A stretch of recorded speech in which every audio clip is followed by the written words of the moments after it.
एक प्रतीकात्मक कहानी है।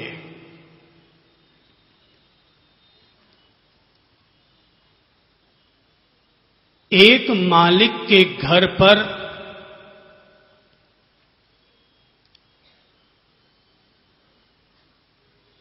दो तरह के जीवों का पालन पोषण होता था। एक तो था गाय बछड़ा और दूसरा था भेड़ का मेमना।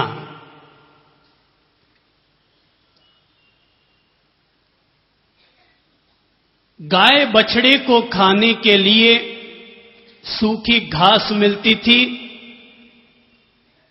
मालिक गाय को घास देता, लेकिन बदले में पूरा दूध निकाल कर ले जाता और भेड़ के मेमने को चिकनी चुपड़ी रोटियां मिलती।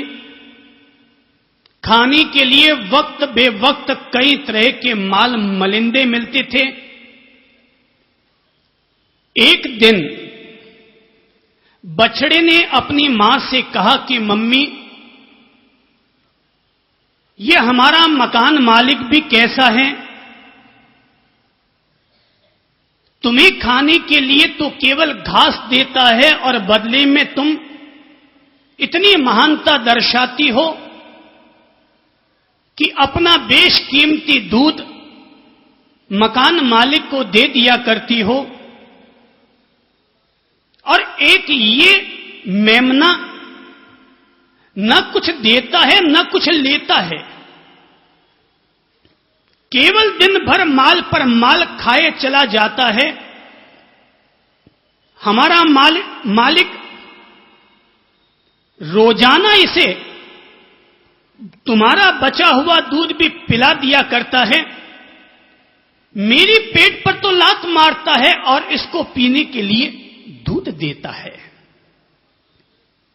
मां, ये हमारा मालिक अच्छे नेचर का व्यक्ति नहीं है। मां ने कहा, बेटा, अपने मन में इस तरह की शिकायतें मत पाल।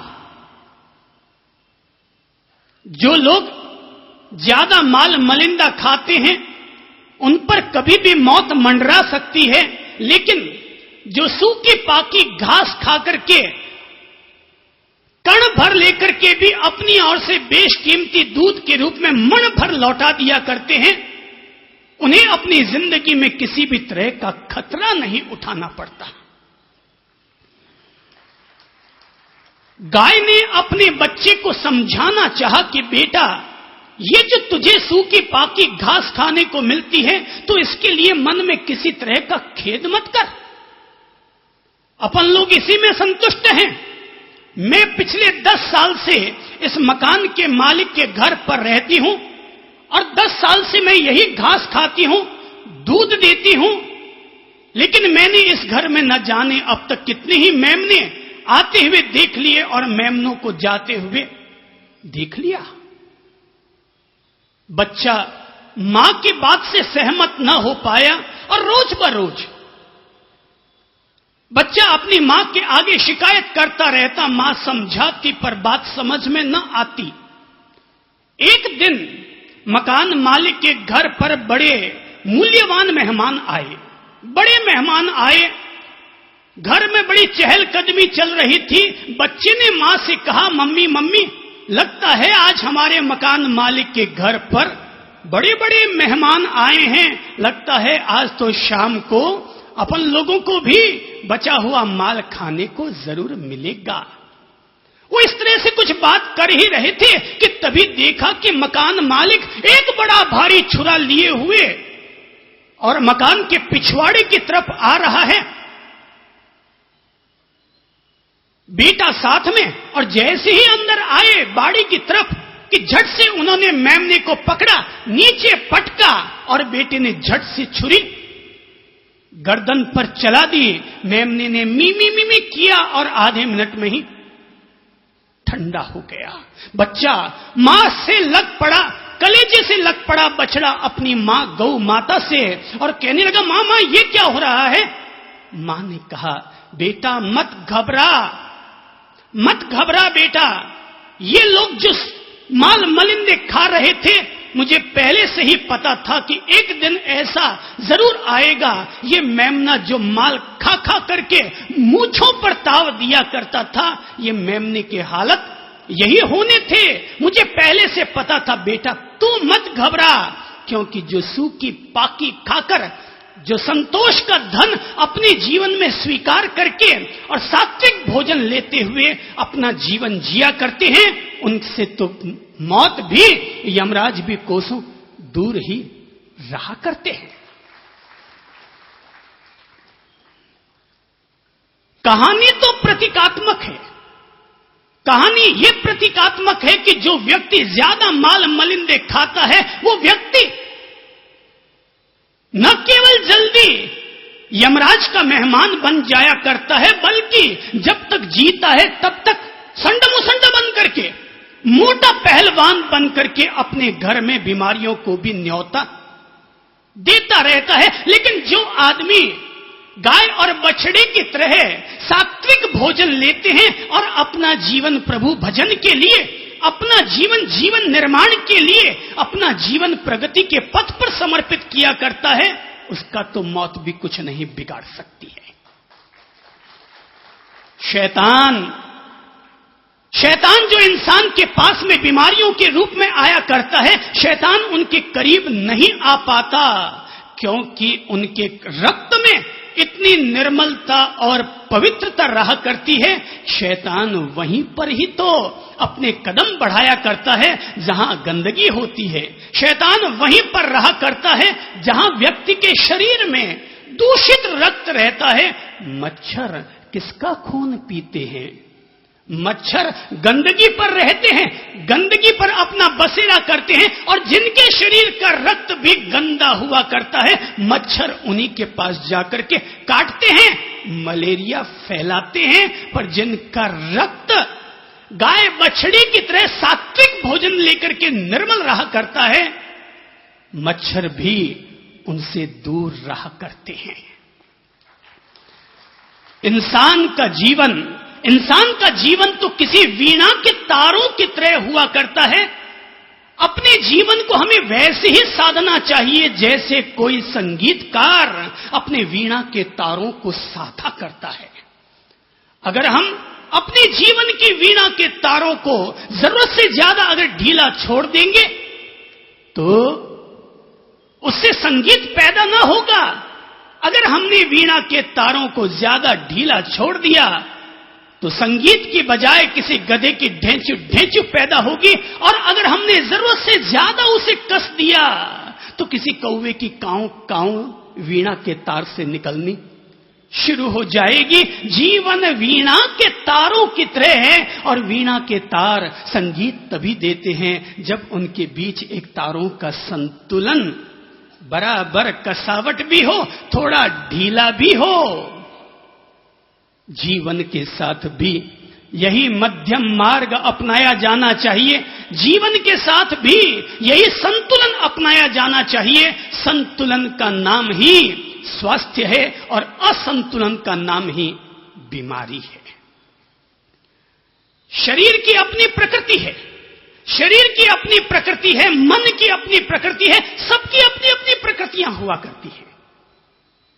जैसे कोई छोटा सा बच्चा जल्दी रोता है, कोई ज्यादा हंसता है, कोई दिन भर अंगूठा चूसता रहता है, कोई कुछ करता रहता है, सबके बच्चों की अपनी अपनी प्रकृति होती है।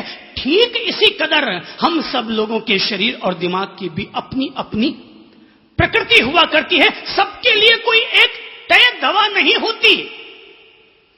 अपनी अपनी प्रकृति को समझो और अपने अपने लिए दवा ईजाद करो। व्यक्ति इतना दुर्बल और कमजोर न हो जाए कि छोटी सी बीमारी हुई और बीमारी होते ही सीधा अस्पताल जाए। व्यक्ति के घर में, व्यक्ति के अपने हाथ में भी 100 दवाएं ऐसी हैं कि जिनका उपयोग किया जाए तो बिना अस्पताल गए व्यक्ति अपने आप को ठीक कर सकता है। देखो कुदरत ने हमें स्वस्थ रहने के लिए कितनी कितनी चीजें दे रखी है। ये कोमल कोमल मिट्टी, शरीर किससे बना है? मिट्टी से। ये कोमल कोमल मिट्टी दे रखी है। शरीर की गर्मी को दूर करने के लिए कोमल कोमल मिट्टी है। हड्डियों के दर्द को दूर करने के लिए सूरज रात दिन भर धूप बिखेरता है और हमें विटामिन डी दिया करता है। आखिर मिट्टी से ही तो विटामिन ए पैदा होता है, बी पैदा होता है, सी पैदा होता है। सारे विटामिन इसी मिट्टी से ही पैदा होते हैं। शरीर चूंकि मिट्टी से बना है, इसलिए इस मिट्टी से पैदा होने वाली चीजों में ही हमारे शरीर के रोगों को ठीक करने की दवाएं भी छिपी हुई हैं। सारी चीजें इसी में ही समाहित रहा करती हैं। इसीलिए मैंने कहा कि हम लोग अपने जीवन को वीणा के तारों की तरह संतुलित करें। जीवन में अद्भुत संगीत है, अद्भुत सौंदर्य है, अद्भुत आनंद है। केवल तारों पर अंगुलियां चलानी ढंग से आ जानी चाहिए। जीवन जीने का तरीका, जीवन जीने की कला अगर आ जाए, याद रखो, शरीर अगर स्वस्थ रहेगा, मन अगर स्वस्थ रहेगा तो सामायिक में भी मन लगेगा। कमर तो दुखती है, नीचे बैठा नहीं जाता, माथे में माइग्रेन चल रहा है, अब सामायिक करोगे तो सामायिक में मन कैसे लगेगा? पूजा पाठ करने के लिए जाओगे तो पूजा पाठ में चित्त कैसे लगेगा? इसलिए धर्म बाद में करेंगे, पहले अपने तन मन को ठीक और दुरुस्त करेंगे। सबसे पहले हम अपने तन और मन को ठीक करेंगे। इंसान स्वयं ही अपनी सेहत का जनक होता है और इंसान खुद ही अपनी बीमारियों का पिता हुआ करता है। सबको देने वाला व्यक्ति स्वयं है। जिंदगी में दवा न लेना बुद्धिमानी की बात है। जिंदगी में दवा न लेना बुद्धिमानी की बात है, पर अपने जीवन की शैली को ठीक करके बीमार ही न होना, यह स्वयं का स्वयं चिकित्सक होने के समान है। एक तो बीमार पड़ोगे और फिर दवा लोगे, और पहले से ही अगर हम अपनी जीवन शैली को अगर ठीक कर लें तो जीवन शैली को ठीक करके व्यक्ति बीमार ही नहीं पड़ेगा। हर व्यक्ति को अपना चिकित्सक खुद हो जाना चाहिए। और हम लोग जो आप लोगों से मुखातिब हो रहे हैं, और आज जब मैं बोलूंगा कि किस बीमारी में क्या खाएं क्या न खाएं, ये आपके घर में ही आपको चिकित्सक बनाने का, आपको डॉक्टर बनाने का, आपको वैद्यराज बना लेने का एक तरीका, एक रास्ता, एक राजमार्ग आज आप लोगों को सौंप दूंगा। दुनिया में बीमारियां बेहिसाब फैली हुई हैं। इंसान के निर्माण के लिए जितने विद्यालय बने हैं, इंसान को ठीक करने के लिए भी उतने ही चिकित्सालय बन रहे हैं। शायद किसी विद्यालय में